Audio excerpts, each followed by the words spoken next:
everyone.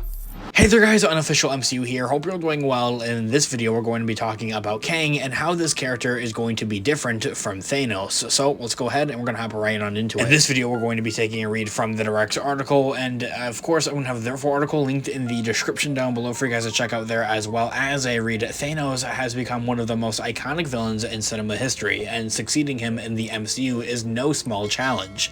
Kang actor Jonathan Majors has recently revealed how he hopes to fill that void left by Josh Brolin's beloved supervillain. The demise of the angry Titan in the blockbuster success Avengers Endgame has left a gaping void for Marvel Studios. Fans have eagerly anticipated a return to the heights of the Infinity Saga, and the MCU's Phase 5 is set to rise the stakes higher than ever with the multiverse threat posed by Kang the Conqueror. After first appearing in Disney Plus's Loki, Kang will be making his formal MCU debut in Ant-Man and the Wasp: Quantumania. He will become the next big bad and hopefully provide a focus for the MCU after a mix of reception in Phase 4.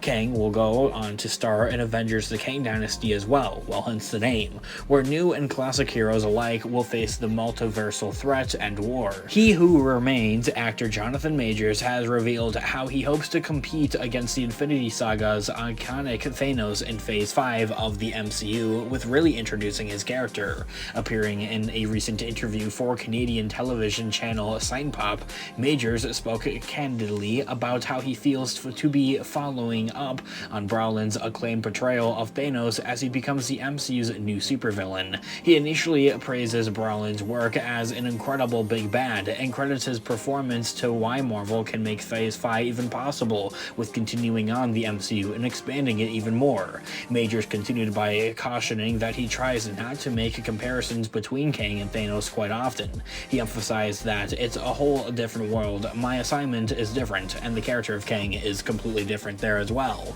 Saying that in full quotes, I mean, what do you want me to say? Listen, I think Thanos was an incredible big bad, and we're only in this phase because he did such a great job. Josh Brolin did a great job at portraying him. I try not to make comparisons between Kang and Thanos, but it's a whole different world. I will say that a whole different world to me. My assignment is different, and the character of Kang is different, so it will be different. And as far as the fear and intimidation factor and the powerful factor, we'll let the movie show, ending the quote right there. Despite these differences, Kang is said to share a level of power and intimidation characteristics similar to what Thanos brought into the MCU during the Infinity Saga. However, Majors has reluctant to give much more away and teased that audiences will have to let the movie show just on what to fear with Kang and what he will bring to the MCU. Of course, any fear and intimidation will not be a like for like, as Loki writer Michael Waldron confirmed that Kang brings a different energy to the MCU.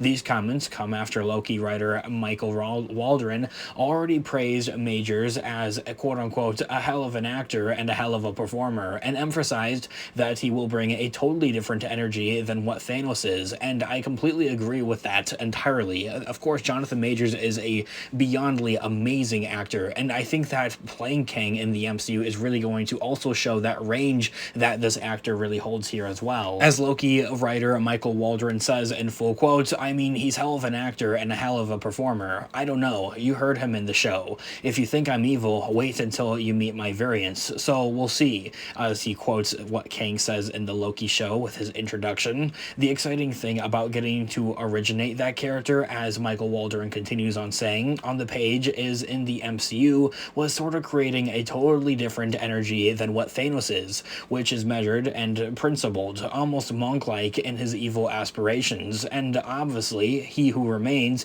is a much more squirrely, chaotic, and narcissistic presence. So that was a lot of fun, ending the quote right there. And I think that perfectly squares away with the way and the approach that they're bringing to writing overall with Kang, and also all of his different variants there as well. They're focusing and mentioning and also kind of just teasing at the factor that they're writing different characters for each different variant of Kang that will come across here with the multiversal saga. It should also be heavily noted that the multiverse saga doesn't end with Avengers: The Kang Dynasty. It's only just beginning. With that all being said, the article continues to say, what threat will Kang pose for the multiverse saga? While Thanos brought a brutal, sometimes even sadistic threat to the Infinity Saga, the more monk-like Kang will undoubtedly undoubtedly be a change of pace. However, whilst the Master of Mischief Loki had a sorcerer of powers and Thanos boasted invulnerability, Kang, at least in Marvel Comics, lacks any type of powers of his own. Instead, he is equipped with 31st century technology and battle armor, as shown in the Quantumania trailer.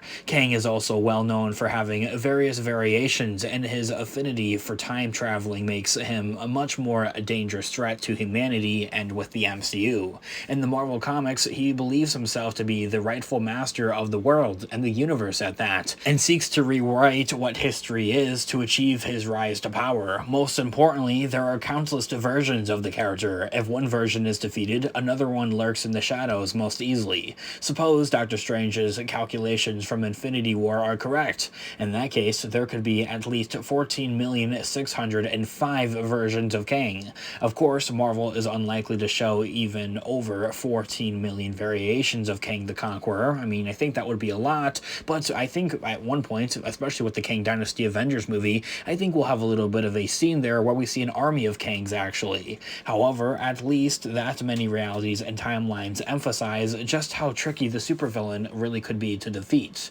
As the article concludes, thus Kang is a particularly exclusive opponent, and audiences have already met one variation in the Loki finale. However, future incarnations of Kang are unlikely to be as beloved as who he remains.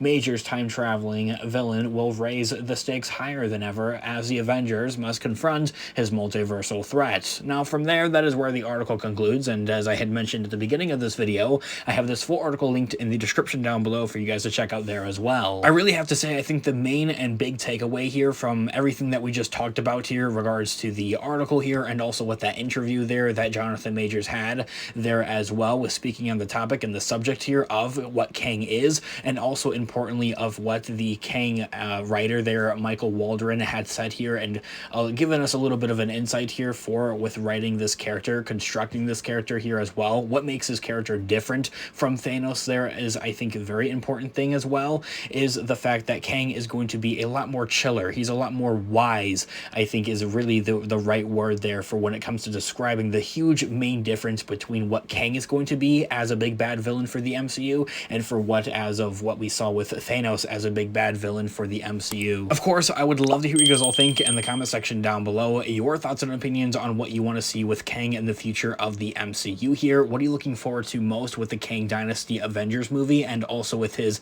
kind of really more informal appearance here and introduction into the MCU and the multiverse saga with the Ant-Man and the Wasp Quantumania movie coming out in February of next year? I would love to hear what you guys all think in the comments down below. Of course, this has been Unofficial MCU. Thanks so much for watching today's video. I'll catch you guys in the next one. Have a great one, guys. Peace out.